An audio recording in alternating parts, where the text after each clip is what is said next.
directly to Tom Homan. Has he reached out to you? Have you reached out to him? No. No communication whatsoever? No, it's direct communication and back and forth with Susie Wiles and with the president in a phone conversation. There obviously are pockets of violence out there on the streets. How concerning is the violence in Los Angeles tonight? How widespread is it, too? You're monitoring it. Yeah, we're monitoring it. I think that's self-evident. We're here with LAPD. We're here with the mayor. We're here with the sheriff department, my National Guard, that we're still working in command with, and others monitoring the situation in real time, providing whatever resources we possibly need. We're calling out the violence, period, full stop. It's wrong. And we're calling for the President of the United States to rescind his order so that he can clean up his own mess. Stephen Miller, other people have used the word insurrection about the activity on the streets of Los Angeles. Yeah, this is just, they're trying to incite violence. They're trying to impose the kind of rhetoric that only makes conditions worse, that quite literally put people's lives at risk. And they're intentionally and knowingly doing that. All of this is about immigration enforcement and the type of well, go ahead, feel free. No, I don't mean even to cut you off. I think it's about something much more. This is about authoritarian tendencies. This is about command and control. This is about power. This is about ego. My way or the highway. This is a consistent pattern of practice, of recklessness. This guy has abandoned the core principles of this great democracy. He's threatening to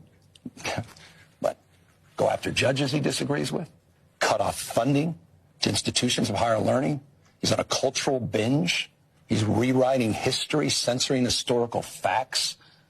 This is something completely different.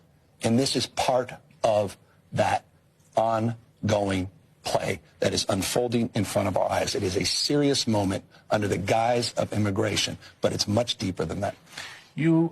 I've reported with and about you throughout your tenure here. I've not seen you as angry as I feel like I've seen you here. Do you think that there's a way out of this? Where does this go from here? What happened? He needs to stand down. The President of the United States needs to stand down. He needs to rescind this order.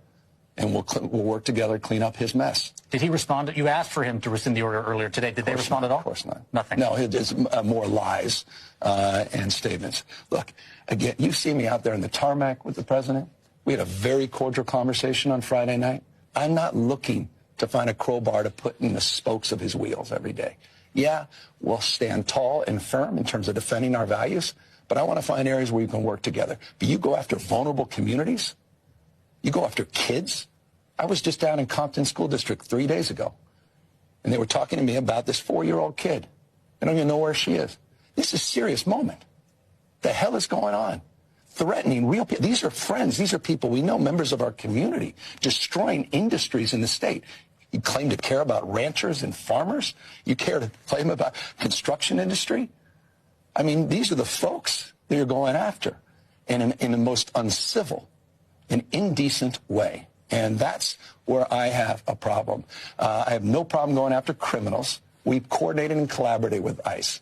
Over 10,000 transfers that have been part of my administration, so I don't need to be lectured by these guys that would coordinate and collaborate on violent California State Prisons does hand over inmates to ICE. And my legislature, with respect, not an indictment, but I've had to veto legislation for them to try to stop me from using that authority. So when these guys say we don't go after criminals, again, they're lying, and they are knowingly lying. What's your message to the people that are out there protesting for the rights of immigrants? You want to see those protesters continue to be out on the street and protest these actions? I just want them to be safe. And I want folks to know that are thinking about going out there, just be safe. Do you support them? Of course I support them. Protest is the foundation of this democracy. It's what makes this country great. And that needs to persist. And right now people need to come out. But we need to be mindful of the toxicity of this moment.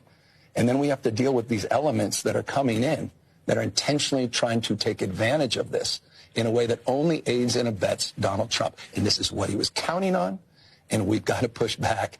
And we've got to be careful at this moment. I pray that people are cautious and careful at this moment. We talked about this is in some measure about immigration, in some measure it's about democracy. Do you